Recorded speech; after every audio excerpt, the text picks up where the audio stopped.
Meanwhile, another Fox News alert. While Joe Biden is there in Europe, Moscow is making moves close to the United States. 4 Russian warships are now just off the coast of Florida, including a nuclear-capable submarine stationed near Cuba. Here to react is Senator from the great state of Texas, Ted Cruz. Senator, thanks so much for joining the program. Thank you. Good morning, Lauren. Lawrence, good to be with you. So I guess, what does this mean for us? It seems like a lot of other countries are moving and hitting their chest with this current president. What should be the response? Well, listen, it's really sad where we are right now. The world has become exceedingly dangerous, and we have seen for 3.5 years Joe Biden and the Democrats in control, and we have seen a weak and ineffective president. You think about it. 3.5 years ago, Joe Biden, he inherited peace and prosperity. He came into office, and every single region of the world has gotten materially worse. We now have 2 simultaneous wars waging. We have the biggest war in Europe since World War II. We have the worst war in the Middle East in 50 years.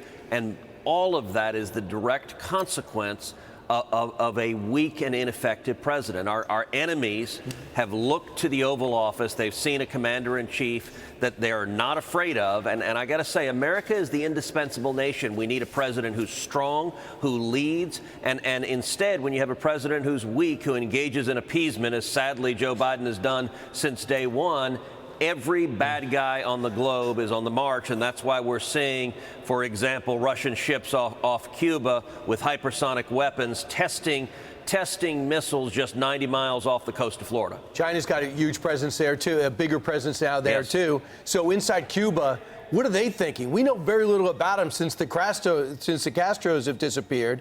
What should we be doing with Cuba?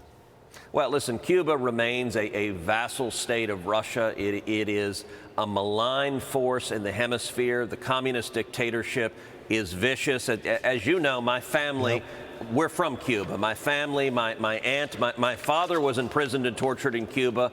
My aunt, my tia Sonia, she was imprisoned and tortured in Cuba. The people in Cuba, they face oppression. They face daily control.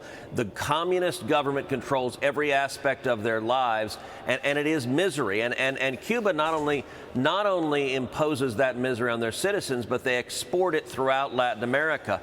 There is an axis from Cuba to Venezuela with Maduro, where the two of them are in close ally, and you see Cuban thugs appear in repressive regimes throughout Latin America. And by the way, just a minute ago, we were talking about the effect on the world stage of Biden. We've seen that in Latin America, where country after country that was friends with America has now gone hard left. So, for example, Brazil, the largest country in Latin America, used to be led by Bolsonaro. Bolsonaro was a friend of America. Bolsonaro was a free market leader, a strong leader for Brazil. When Joe Biden came in, they immediately began undermining him, attacking him. They didn't like him because Bolsonaro was close with Trump.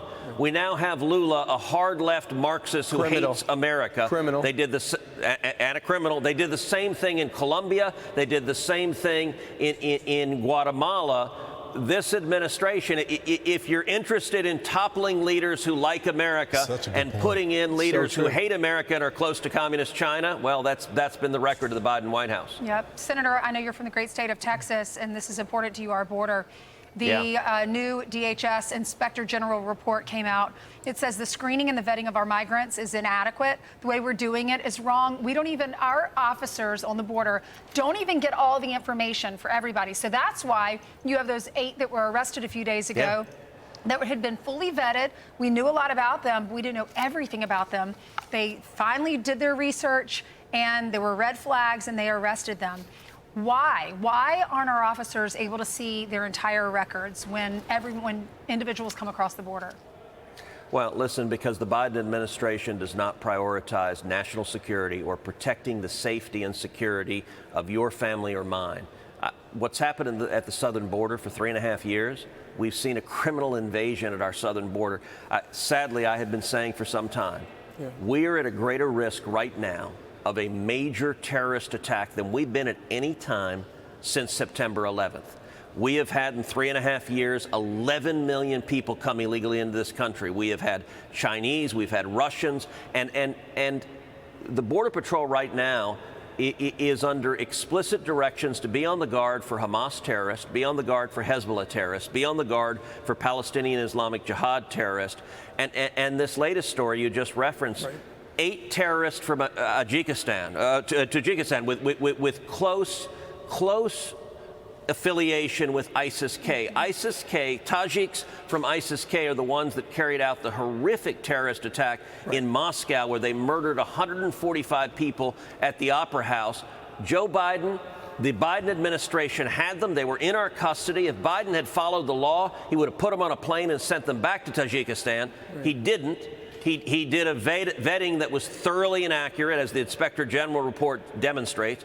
He released them, and just this week they were arrested in New York, Philadelphia, and Los Angeles for what appears to be planning a terrorist attack. Well, the IG report is damning. Let's see if they make any changes. Senator, thank you very much for joining us today from the Russell Rotunda.